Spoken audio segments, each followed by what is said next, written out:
Hi, everyone, this is the Encyclopedia channel. This program will explain to you a very popular best-selling book called Principles. The author is Ray Dalio. He is called Jobs in the investment world, is a legend on Wall Street. He warns us in the book that in order to achieve our goals, the most important thing is to have a principle-based work and lifestyle, and to deal with this complex world with an absolutely rational attitude. So how do we form our own principles? Why are some people unable to accept their own mistakes, but are full of arrogance and conceit? What are the ways to recognize the facts and the truth? What can I do to think and act more rationally? After watching this film, we will know the answers to these questions. Ray Dalio, the greatest achievement, is the creation of a hedge fund called Bridgewater. Bridgewater Fund has surpassed the quantum fund of financial giant Soros to become the most profitable hedge fund in history. Even in a financial crisis, when other funds suffered huge losses or even went bankrupt, Bridgewater Fund can survive the crisis safely and obtain good returns. Now the asset management scale of Bridgewater Fund has reached $160 billion, which is currently the largest hedge fund in the world. Dalio himself is also known as the Godfather of Hedge Funds. Due to his outstanding performance in the investment community, Dalio was also named one of the 100 most influential people in the world by Time magazine. This book is actually a comprehensive revision and compilation based on Dalio's published works in 2010. Bill Gates also wrote the preface for the book himself. The creation of the book can be traced back to the 1980s. At that time, Dalio would record some investment experience, because investment is very uncertain and often encounters many new problems and new situations. He later discovered that instead of being in a hurry every time he encounters a new situation, it is better to calm down and think about summarizing whether he can summarize a certain code of conduct for the same type of situation and problem to deal with every new problem he encounters. After Dalio started investing, he would record the transaction logic of each investment, then summarize the rules, refine investment rules and standards, and prepare for future transactions. The content of the book Principles is highly instructive and operable, so it is also very popular with the public. It is often sold out as soon as it is released, and even local readers in the United States have to wait a month or two to receive the book, which shows how popular it is. The whole book is divided into 3 parts. The first part is Dalio's personal struggle history, the second part is the life principles he summed up, and the third part is the work principles he summed up.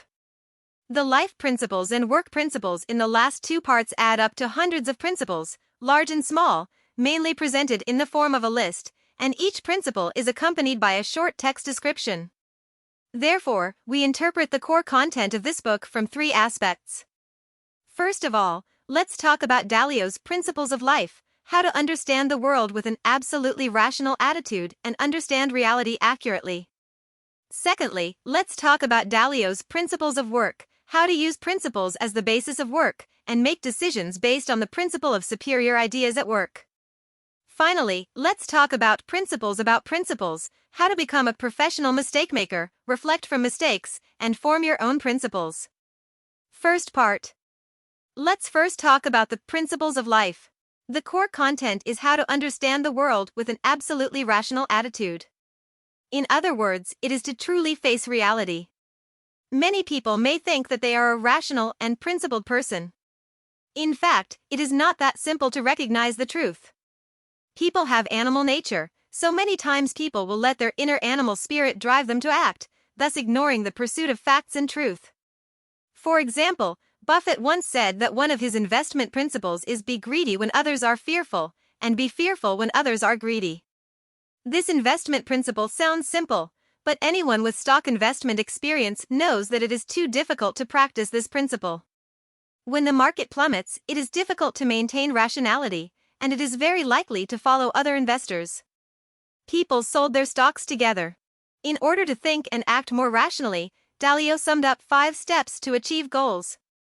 He believes that no matter what goal you want to achieve, you have to go through 5 steps: setting goals, recognizing problems, diagnosing problems, designing solutions, and implementing solutions. These 5 steps sound easy but are difficult to do. Many people can't make progress when they get to the second step of understanding the problem, and they can't understand the problem correctly. So why is there such a situation?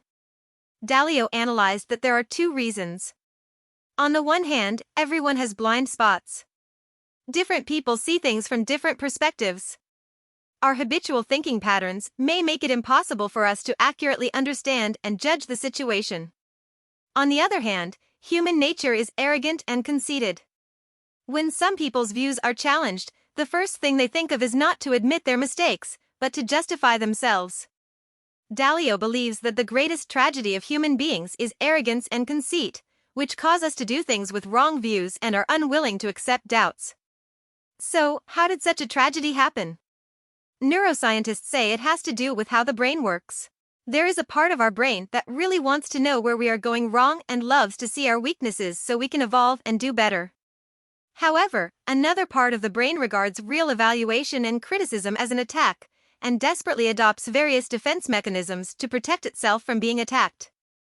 In other words, there are two you in your head, the intellectual you and the emotional you, and the two are always at odds with each other, both vying for control over you. So, what exactly can you do to allow the rational you to gain the upper hand, overcome arrogance and conceit, and avoid blind spots? That is, keep an extremely open mind and admit that you have blind spots and flaws.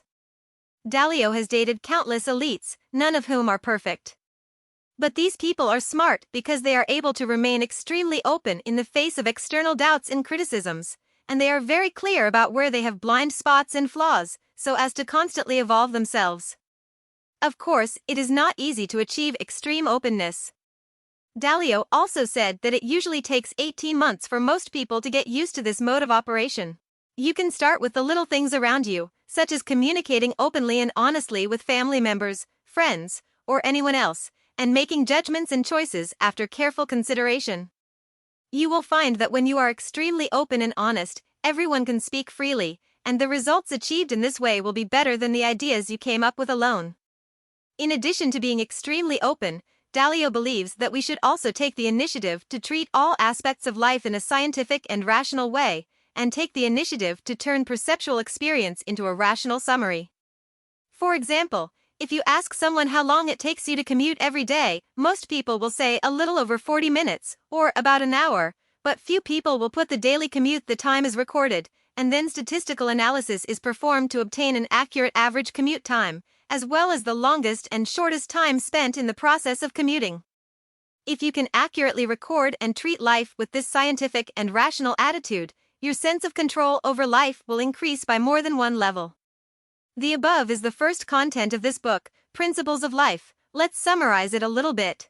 In this part, Dalio suggests that people consciously refuse to use their animal side to think and act, maintain an extremely open cognitive attitude in life, and abandon ego and unnecessary self-esteem, so as to recognize the facts and the truth. Only by treating life with the attitude of a scientist towards scientific research can one truly become the master of life. The second part. After talking about the principles of life, let's continue to talk about Dalio's principles of work. In essence, the work principles and life principles summarized by Dalio are in the same line. He himself said in the book that the work principle is actually the application of the life principle to his career, but the work principle is more important than the life principle. He listed hundreds of principles in the book, which can be roughly divided into three dimensions. One is people, one is culture, and the other is organization, construction, and management. Among the hundreds of principles, the most important one is the idea meritocracy pursued by Bridgewater Foundation, which is the principle of excellent ideas first. The so-called good ideas first means that when a company makes a decision, it must choose the most reasonable and scientific option, rather than just listen to whoever has a high position. Dalio believes that if an organization wants to succeed, it does not depend on how good the founder is or how many resources it has, but on whether the company can adhere to the principle of good ideas first. To make the best ideas stand out, the first step must be for everyone to show their ideas to everyone, and the second step is for everyone to judge each other and put forward different opinions.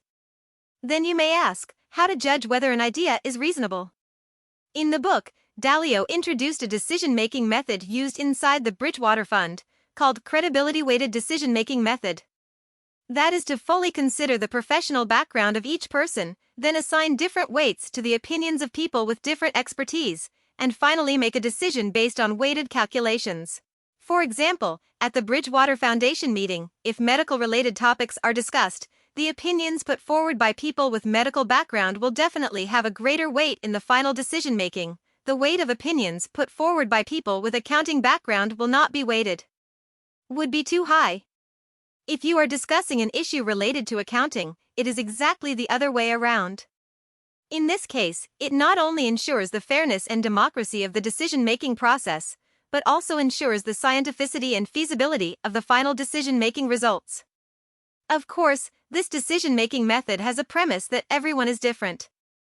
In Dalio's view, everyone's brain and physical characteristics are different, and everyone has their own unique advantages and disadvantages. When looking at problems, everyone has their own unique perspective, and they must have their own limitation. In order to ensure the quality of the final decision, it is necessary to put forward various views and ideas from different angles, and only after full demonstration can the optimization of the final decision be guaranteed. However, not every company can create this kind of atmosphere. So how can excellent ideas continue to be generated within the enterprise?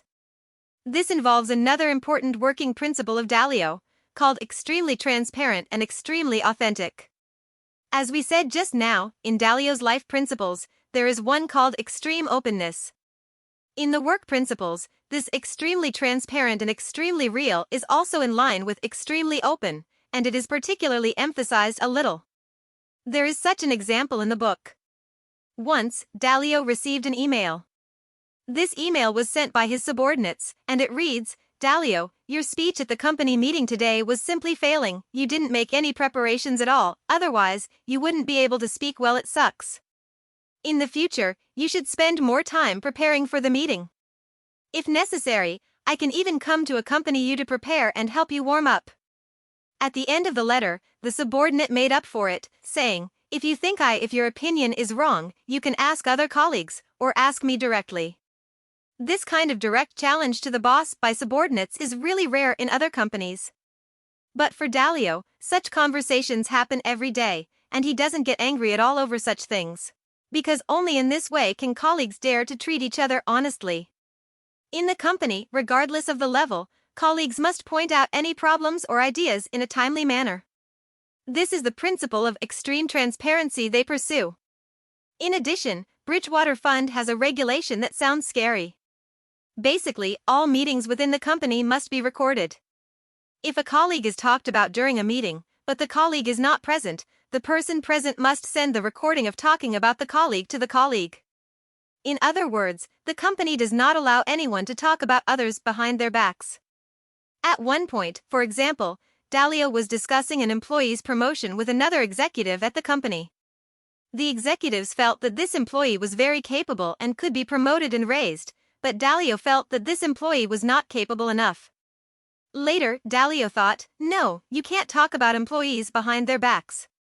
So Dalio called the employee to his office and began to comment on him face to face. Of course, while commenting, the employee was also given a chance to explain. In fact, there is a theoretical basis for this culture of extreme transparency and honesty. There is a scholar named Robert Kagan at Harvard University. His research found that most employees of enterprises, although they seem to be doing one job, actually do two jobs. The first job was his original job.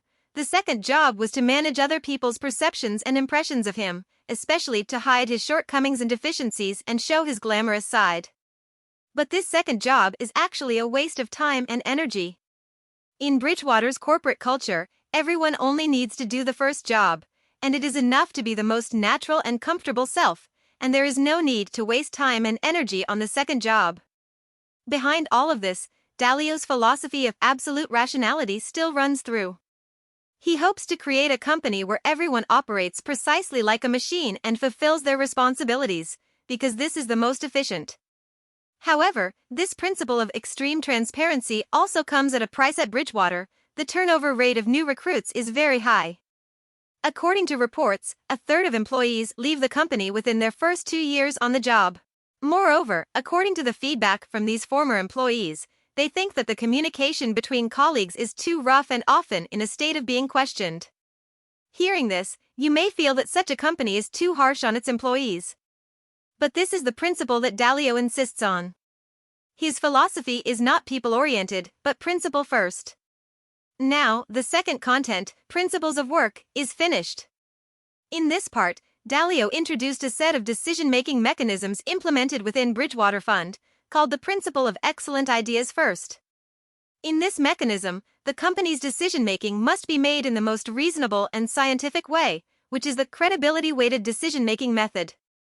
In order to make it possible for the company to realize the principle of excellent ideas first, Dalio implemented the principle of extreme transparency and extreme truth in the company.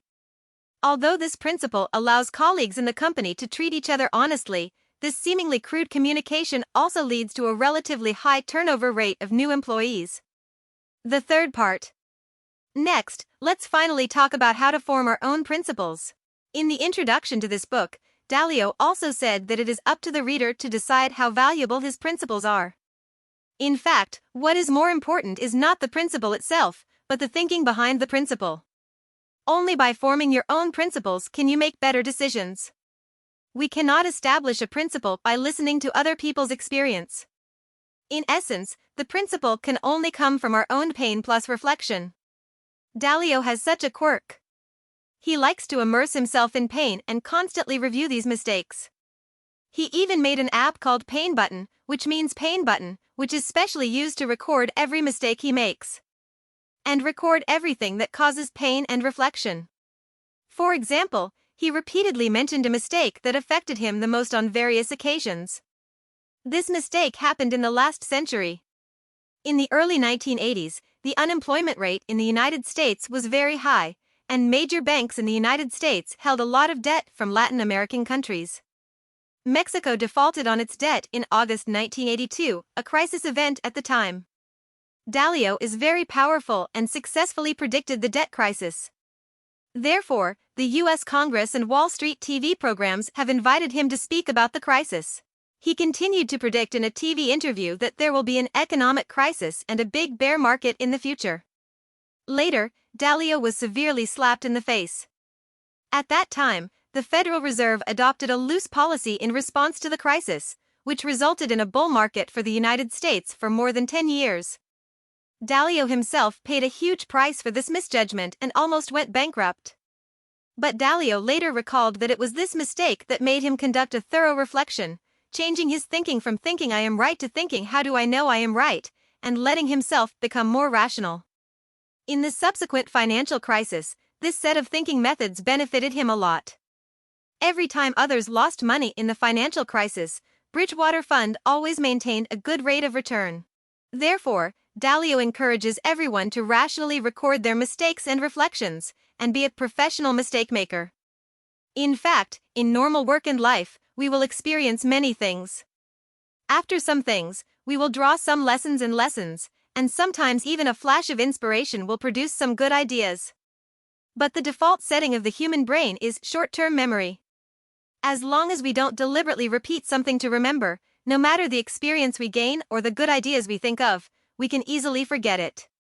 This principle is to tell us that the experience gained from life and career should not only stay at the emotional level, but must be recorded and summarized rationally. Dalio said in the book that he is actually a professional mistake maker, which is called professional mistake maker in English. This professional mistake maker does not mean that he makes a lot of mistakes, but that he can have a complete, rational, and comprehensive reflection on his mistakes every time he makes a mistake, so that he can turn mistakes into principles. Whether failure is the mother of success depends on whether you are a professional mistake maker, otherwise you can only get vague and emotional experience, and the final result is the scar is healed and the pain is forgotten. The hundreds of principles in this book are summarized by Dalio himself bit by bit. It is his personal encyclopedia of life. When using it, it is like a search engine. When you encounter any problems in life and career, you can directly search for relevant principles in it as a reference for decision-making. As we said at the beginning, Dalio's Bridgewater Fund did the same. They even developed a tool software called Coach within the company. When employees encounter any problems, they can directly input keywords and find corresponding principles and solutions in this tool. Whether it is Dalio himself or the Bridgewater Fund he founded, they all operate as rigorously and precisely as machines. All problems encountered will be recorded and summarized into principles. When they encounter it next time, they can find out appropriate solution and execute accordingly. Therefore, whether it is Dalio himself or his fund, they rarely make mistakes in the market, and they operate very efficiently. This is the third content of this book, How to Form Your Own Principles. In this part of the content, Dalio believes that only by constantly reflecting on your own mistakes and summarizing perceptual experience into a rational summary, can you form your own principles. Become a professional error maker by following your own principles. That's all for the essence of this book. Let's review it. First of all, we learned about Dalio's principles of life. In this part, Dalio suggested that people consciously refuse to use their animal side to think and act, and maintain an extremely open cognition in life attitude, abandoning ego and unnecessary self-esteem, so as to recognize facts and truth. Only by treating life with the attitude of a scientist towards scientific research can one truly become the master of life. Secondly, in Principles of Work, Dalio introduced a set of decision-making mechanisms implemented within Bridgewater Fund, called the principle of excellent ideas first. In this mechanism, the company's decision-making is determined by the most reasonable and scientific method rather than senior positions. And the company uses the credibility-weighted decision method to ensure that this principle is implemented. In order to make it possible for the company to realize the principle of excellent ideas first, Dalio implemented the principle of extreme transparency and extreme truth in the company. Finally, Dalio talked about how to form your own principles. We don't have to accept all of Dalio's principles. What really matters, Dalio says, is developing your own principles. You can only form your own principles and become a so-called professional mistake maker by constantly reflecting on your own mistakes and summarizing your perceptual experience into a rational conclusion. Use the principle system to drive your life, and use rationality to fight against the complexity of the world. This is the end of this episode of the show. What do you think about it differently? Welcome to leave a message to discuss with everyone. Hey, if you like our channel, please subscribe us. Haha, remember to like it.